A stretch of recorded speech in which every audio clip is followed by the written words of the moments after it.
Hello everyone, how's it going? So we are talking about Marathon because I do think that this is an extremely serious situation about the future of Bungie.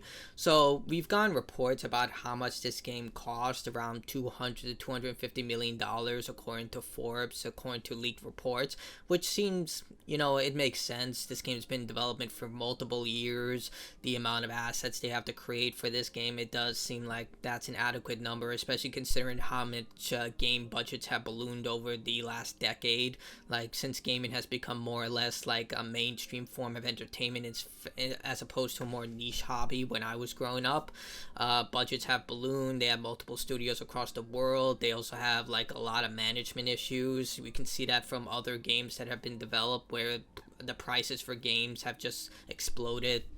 Not to mention hardware like consoles and PC parts. PC in general has just gone up so high, and now to get a PlayStation 5 it's around $700. It's ridiculous at this point. But yeah, a lot of this is just like because of these ballooning budgets, so they're constantly raising the prices for everything. But regardless, this is kind of what you would expect from a project like this.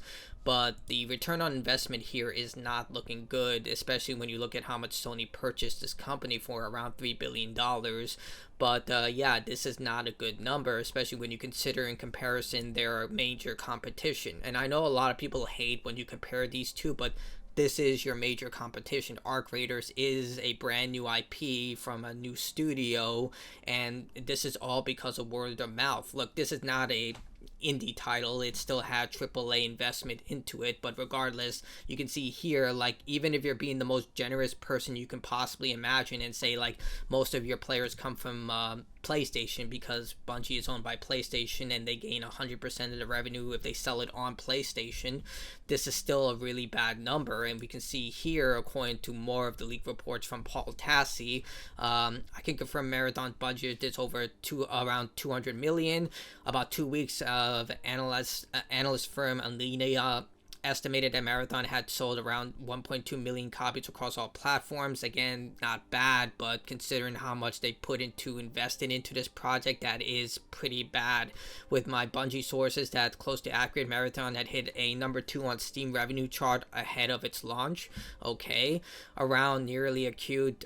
Almost near accurate is a 478k daily active user in the first weekend, though it dropped to 345k most recently. That data is 2 weeks old. However, as I previously reported, the majority of Marathon player base is on Steam, so again, this number does not look good. And confirmed by sources, Marathon did not chart inside Steam's top 10 at launch. It released with an 88,000 concurrent player peak, and its largest platform. That's a drop from 143,000 peak during the free server slam since launch just over a month. These peaks have dropped 68%, where the game most recently hit 27,000 peak at the time of this writing. Marathon is now the 106th most played game on Xbox. I do not have full PlayStation data, though it chart top 10 list at launch. Marathon is 78th in daily active users on Steam at the time of writing, 82nd of top sellers. So yeah, it had a pretty healthy first impression, but over time, people just decided to stop playing the game, especially after the Cryo Archives launch, even though everyone, including myself, enjoyed that, right? By the way, I did platinum this game, so I did play an extensive amount of it. Most of the people dipped once they realized that most of the player base is not going to be able to fight the compiler, especially nowadays, where I actually played the game in the last 24 hours.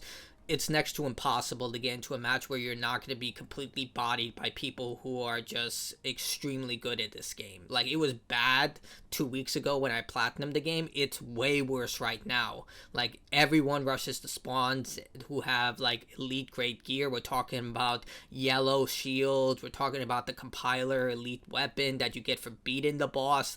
Like, it's basically just a bloodbath at this point. So if you're jumping into Marathon right now, good luck. Like, I mean that in the most sincere way possible. You are looking at a rock bottom SpongeBob encounter where you're just going up. Heck, I wouldn't even say rock bottom 90-degree angle. I would say an acute angle. It's literally at 45 degrees. So good luck on that. And Bungie in general is just not doing well. This is their top seller. You would argue this is the reason Sony purchased them for Destiny.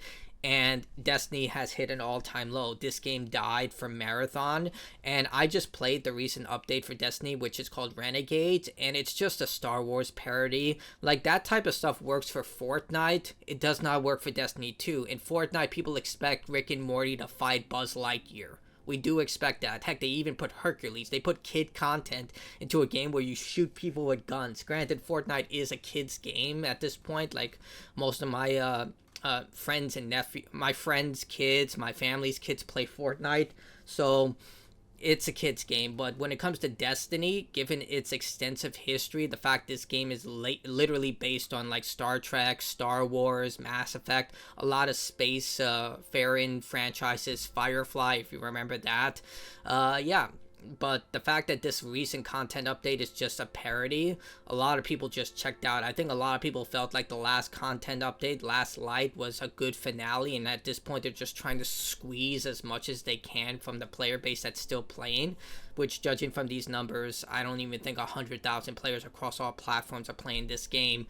And given that the competition is literally decimating you, like, even if you're as generous as possible, the fact that the biggest PC platform on the planet is charging around 100k players for Arc Raiders, and your game can't even come close to that, I'm just gonna be honest. I look at these numbers and I'm gonna think that if you were to take all the platforms combined, Marathon probably has 100k players across all platforms, but they literally do that on one platform, and they're also available on every major platform.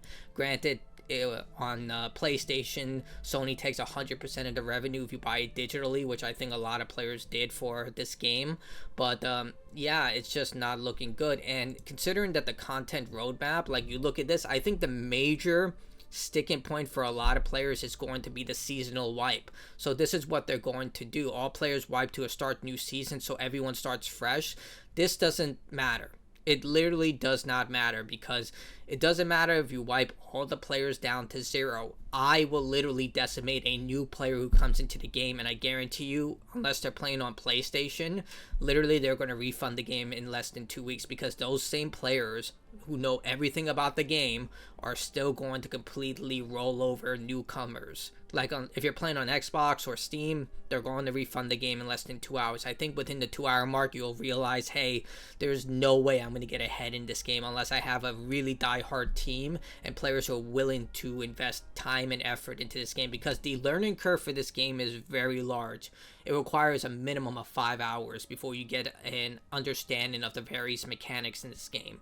This includes gear, contracts, factions, this includes cosmetic titles, like that stuff. But regardless, I do think that by the time this happens, between June and August, I think a large portion of the player base is just going to be checked out at this point. I think they're going to resurrect around 30k players when the season 2 launches, but at that point I think most of the normal players, the casual players that make up the edifice of your entire game and platform, this is just going to be gone. And given that a lot of players who are playing right now, even the most hardcore players I can see, are just like, what's the point of playing right now? Because if everything's just going to be wiped, why gather all this equipment? Why gather any of this stuff? Unless they have some sort of surprise announcement that we don't know about, according to this. I just don't see the most hardcore crowd sticking around and buying cosmetics, because even those are very janky. But I really think that at this point, Bungie is in real trouble. Because if I'm a Sony executive and I'm looking at these numbers, and let's face it, like, Sony has been on a bloodbath recently. They shut down Blue Point Games, literally the people who did the Shadow of the Colossus remake, who did the Demon Souls remake. I've heard, I've heard contrasting opinions about the Demon Souls remake. I actually haven't. My brother bought it. Haven't played it. I never even played the original one, but I did play the Shadow of the Colossus remake, and that thing was freaking amazing. It was such a love letter to Shadow of the Colossus. But they've shut down so many studios, shut down so many live services. They've increased prices across the board, and the PlayStation 6 is going to be around $1,200. Let's just face it, it is. The controllers are probably going to be $100 as well.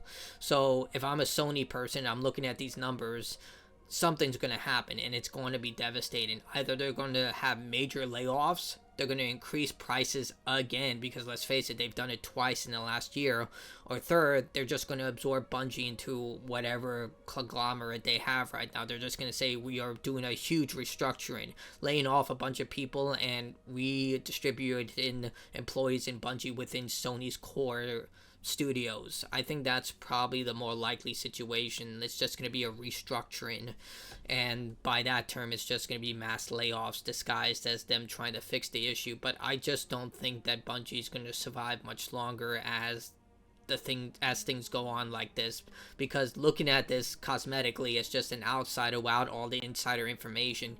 If they look this bad, imagine what it looks like on internal test, because that's the other thing you need to realize.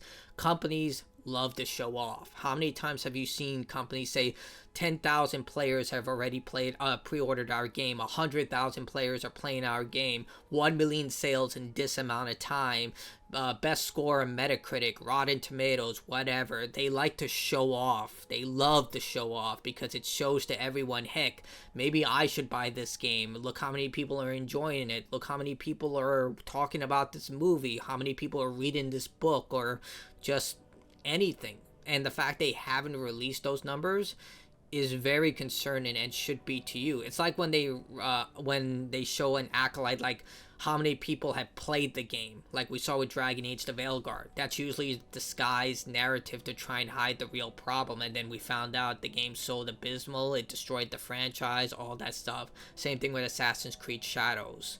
So look, I know a lot of people will say I'm being very negative about this, but you can't ignore the information that's right in front of you. And someone like myself who's literally platinumed the game, I'm telling you right now, this does not look good, and it doesn't seem like they're really doing much to fix the issues. They're not really addressing the problems from the core audience. Based on what I saw in my last video, a lot of people did agree that there should be a P versus E mode, that there should be a more casual friendly mode that caters to people who are in the upper echelon elite players who rock the compiler's final weapon, who have nothing but gold items stored up onto their vaults, who have every contract completed. Like, there should be tiers to that, but judging by the fact that I just played the game and got completely bodied by a team of people rocking the compiler weapon on the first map, I don't think they're listening. And I don't know if they care, or maybe they're just, like, right now dealing with something that's much more devastating. Because given, like, as much as I hated on High Guard, I will give them credit for the fact that they did at least try as quickly as possible to fix the game. Yes, it ended up just closing down completely, but the fact they addressed the issues they were presented with as quickly as possible, and Bungie is saying something. Like, silence is louder than actual communication at this point, because look at that. But tell me what you think in the comments below. Do you think Marathon is going to go free to play? I don't know if that's going to happen. It could happen, and if it does, they're going to have to give a pretty generous package to people like myself who purchased the game. But even then, I'm not seeing that happen, because free to play is almost like a band-aid on a gaping wound. It's not going to save anything. Like, that's more or less like when people say the best comment I can think of is get a better job. How many times have you heard that when people are, like, suffering?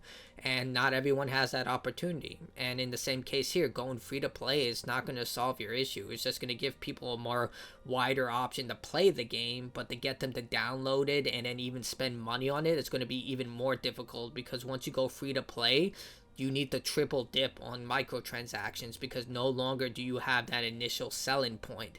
And on top of it, and this is something that Overwatch has proven back all the way in, I believe it came out in 2015, God, I'm old, but Overwatch proved that even if you're a game that only includes, like in that case, multiplayer only, if the game is good enough, people will pay for it. People paid for Overwatch because it was that good of a game. Same thing for Arc Raiders. It's a game that requires a premium purchase, and people are willing to pay for that. If you make a good game, it doesn't matter if it's free to play or premium priced. Yes, price does matter in a certain level of degree, but if the game is good enough, people will come. people will pay the price and people will tell other people to buy it. In the case of Marathon, a lot of people have been echoing the same opinions I've had. The gunplay is cool, the lore is very, very awesome, but it is lacking in content. It has nothing interesting keeping players staying for the game. The final end game content is basically an exclusive VIP club that only the most top elite players can even access, and most players are just going to be left behind, unable to access the actual cool parts of this game because, simply put, they don't have the ability to get to it based on either buying into the cryo archive, but most importantly, the time and investment that it takes in order to play the content. Like, you can play this game for 100 years, there's still going to be someone who's better than you, and it doesn't guarantee you're going to even get there. The RNG there is just so wild that it's next to impossible to even gauge if you're going to get there, and now that the game's been out for so long, even the chances of you getting there have dropped significantly. It's next to impossible. But, yeah, that's going to be it for me. Tell me what you think in the comments below. Do you think that Bungie is at the point of oblivion, or do you think I'm being too hyperbolic, that it's actually, you know, something they can solve and they're just waiting for the right moment? I'd love to hear other people's opinions on it, but that's it from me. Bye.